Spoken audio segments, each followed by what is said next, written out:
जय माता दी ओ पालनहारे फैमिली। चलिए आज हम करते हैं दुर्गा सप्तशती का पहला अध्याय।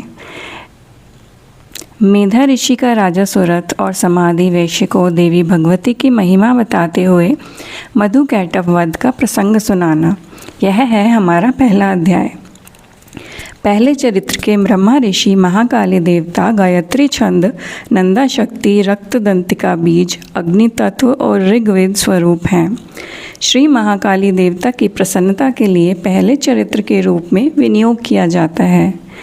भगवान विष्णु के सो जाने पर मधु और कैटभ को मारने के लिए कमल से पैदा होने वाले ब्रह्मा जी ने जिनकी स्तुति की थी, उन महाकाली देवी का मैं सेवन करता हूँ।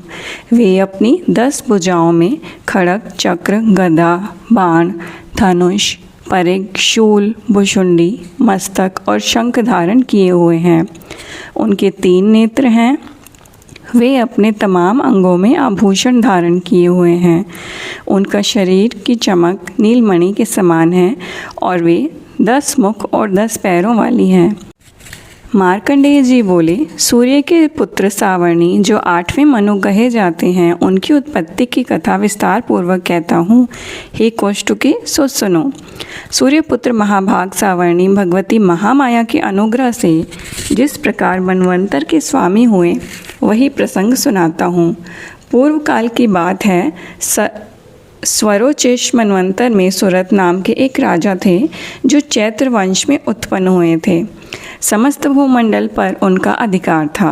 वे प्रजा का अपने औरस पुत्रों की भांति धर्मपूर्वक पालन करते थे। फिर भी उस समय कोला नगरी का नाश करने वाले क्षत्रिय उनके शत्रु हो गए। राजा सुरथ की दंड नीति बड़ी प्रबल थी। उनका शत्रु के साथ युद्ध हुआ।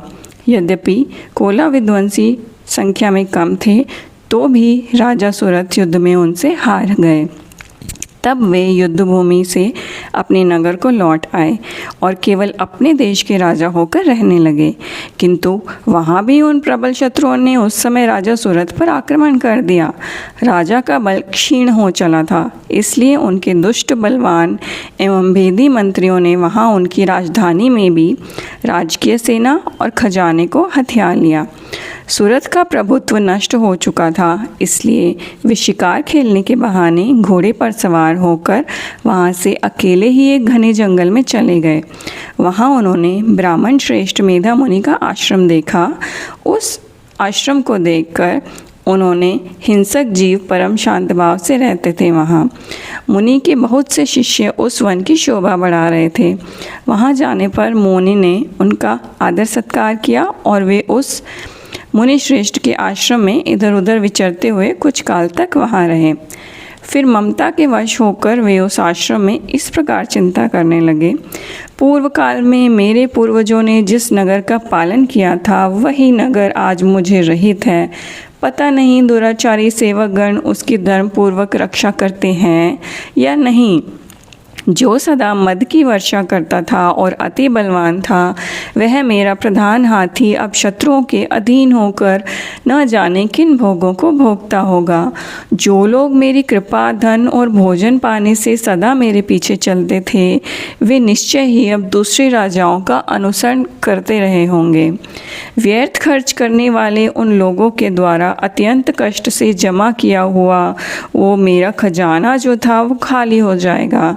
ये तथा और भी कई बातें राजा सोचते रहे। एक दिन उन्होंने वहाँ विप्रवर मेधा के आश्रम के निकट एक वैश्य को देखा।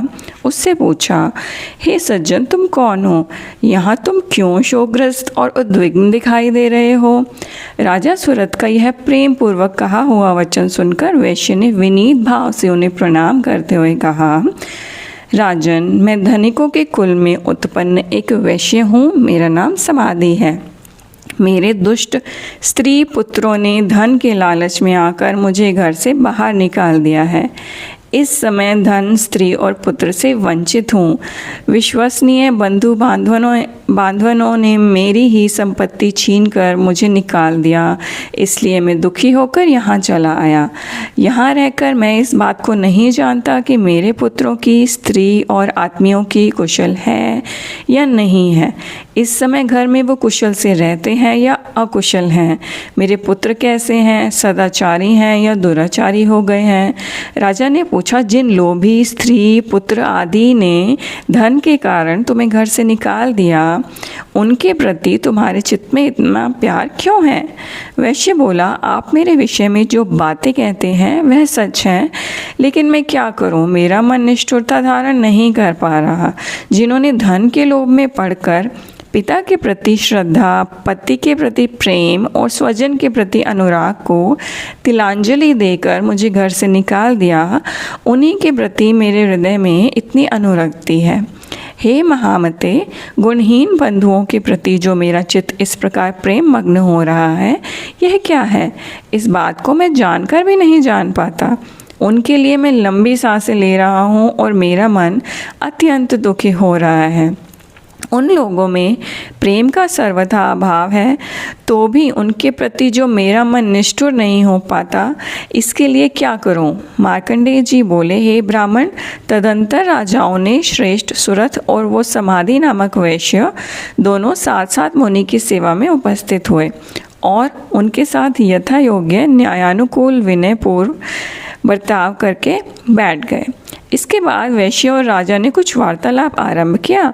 राजा ने कहा, भगवान, मैं आपसे एक बात पूछना चाहता हूँ, उससे कृपा करके बताइए। मेरा चित्त अपने वश में नहीं है, इसलिए यह बात मेरे मन को बहुत दुख देती है। मुनि श्रेष्ठ, जो राज्य मेरे हाथ से चला गया है उसमें और उसके संपूर्ण विभागों में मेरी ममता हो रही है।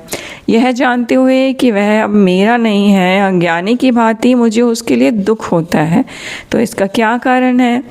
इधर यह वैश्य भी घर से अपमानित होकर आया है, इसके पुत्र, स्त्री और नौकरों ने इसका साथ छोड़ दिया है, आत्मीय जनों ने इसका त्याग कर दिया है, तो भी इसके हृदय में उनके प्रति स्नेह है।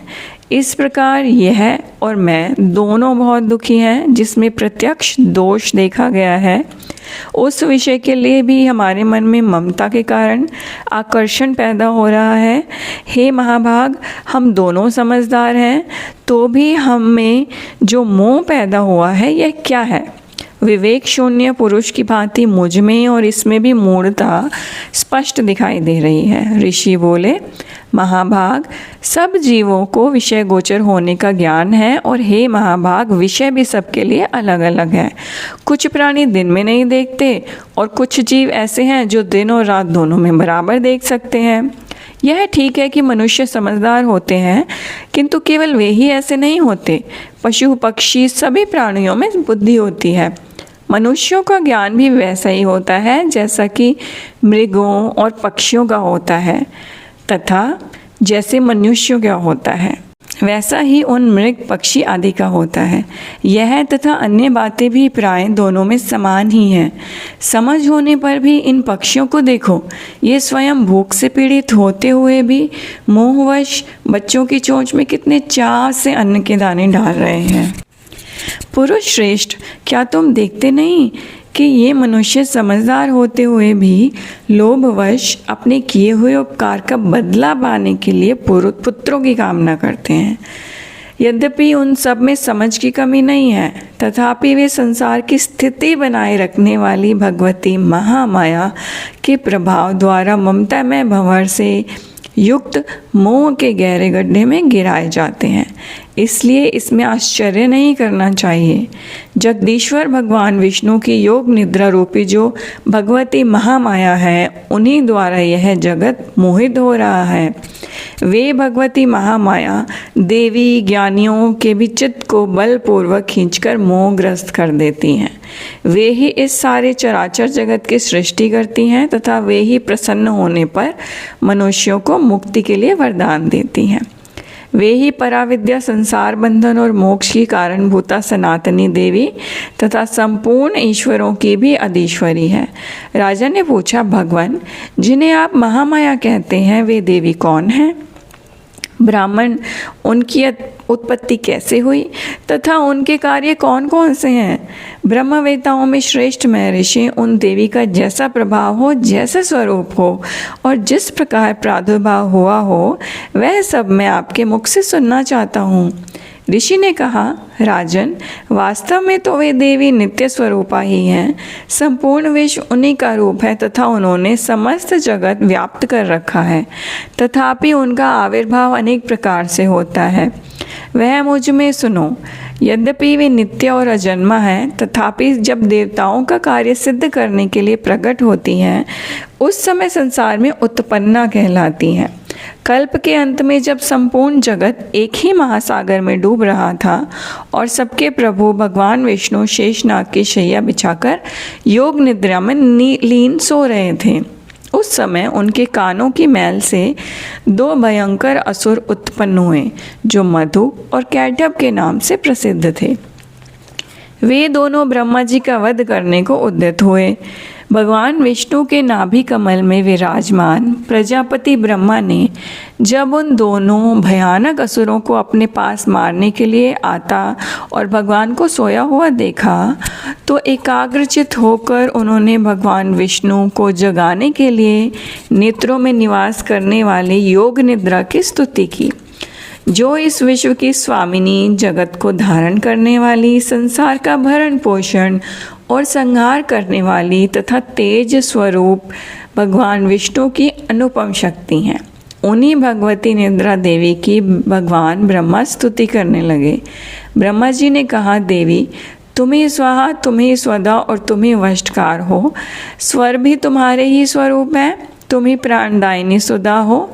नित्य अक्षय प्रणव में अकार, उकार, मकार इन 3 मात्राओं के रूप में तुम ही स्थित हो तथा इन 3 मात्राओं के अतिरिक्त जो बिंदु रूपा नित्य अर्ध मात्रा है, जिसका विशेष रूप से उच्चारण नहीं किया जा सकता, वह भी तुम ही हो। इसका मतलब ओम से है यहाँ पर। तुम्हें संध्या, सावित्री तथा परम जननी हो। देवी, तुम्हें इस सकल ब्रह्मांड को धारण करती हो। तुमसे ही इस जगत की सृष्टि होती है, तुम्ही से इसका लालन पालन होता है और सदा तुम ही कल्प के अंत में सबको अपना ग्रास बना लेती हो। जगन्मयी देवी, इस जगत की उत्पत्ति के समय तुम सृष्टि रूपा हो, पालन काल में स्थिति रूपा हो तथा कल्पांत के समय संहार रूपा हो। तुम्हें महाविद्या, महामाया, महामेधा, महास्मृति, महामोह रूपा महादेवी और महासूरी हो। तुम्हें तीनों गुणों सत्व, रज, तम को उत्पन्न करने वाली सबकी प्रकृति हो। भयंकर काल रात्रि, महारात्रि और तुम्ही बोध स्वरूपा बुद्धि हो। लज्जा, शांति और क्षमा, पुष्टि, तुष्टि भी तुम्ही हो। तुम शूल धारिणी, घोर रूपा, खड़ग धारिणी तथा गदा, चक्र, शंख और धनुष बाण धारण करने वाली हो। बाण, भुषुंडी और परेग ये भी तुम्हारे अस्त्र हैं। तुम सौम्य और सौम्यंतर हो। इतना ही नहीं, जितने भी सौम्य एवं सुंदर पदार्थ हैं, तुम सबकी अपेक्षा तुम अत्यंत सुंदरी हो। पर और अपर, सबसे परे रहने वाली परमेश्वरी शक्ति तुम ही हो। अखिलात्मिके देवी, कहीं भी सत असत रूप से जो कुछ वस्तुएं हैं, उन सबकी जो कुछ शक्ति है वह तुम ही हो। ऐसी अवस्था में तुम्हारी स्थिति क्या हो सकती है? जो इस जगत की सृष्टि, पालन और संहार करते हैं, उन भगवान को भी जब तुमने निद्रा के अधीन कर दिया, तो तुम्हारी स्तुति करने में यहाँ कौन समर्थ हो सकता है? मुझको, भगवान शंकर को तथा भगवान विष्णु को भी तुमने शरीर धारण कराया है, इसीलिए तुम्हारी स्तुति करने की शक्ति किसमें है? देवी, तुम तो अपने इन उदार प्रभावों से भी विशेष स्तुत्य हो। ये जो दोनों असुर मधु और कैटभ हैं, इसको मोह में डाल दो और जगदीश्वर भगवान विष्णु को शीघ्र जगा दो। साथ ही इनके भीतर इन दोनों महान असुरों को मार डालने की बुद्धि उत्पन्न कर दो। ऋषि बोले, हे राजन, जब ब्रह्मा जी ने वहाँ मधु और कैटभ को मारने के उद्देश्य से भगवान विष्णु को जगाने के लिए तमोगुण की अधिष्ठात्री देवी योग निद्रा की इस प्रकार स्तुति की, तब वे भगवान के नेत्र नासिका, बाहु, हृदय और वक्षस्थल से निकलकर अप्रकट जन्म वाले ब्रह्मा जी दृष्टि के सक्षम खड़ी हो गई। योग निद्रा से मुक्त होने पर जगत के स्वामी जनार्दन उस एकार्णव के जल में शेषनाग की शैया से जाग उठे। फिर उन्होंने दोनों असुरों को देखा। वे दुष्ट आत्मा मधु और कैटब अत्यंत बलवान तथा पराक्रमी थे और क्रोध से लाल लाल आंखें किए ब्रह्मा जी को खा जाना चाहते थे। तब भगवान श्री हरि ने उठकर उन दोनों के साथ 5000 वर्षों तक केवल बाहुयुद्ध किया।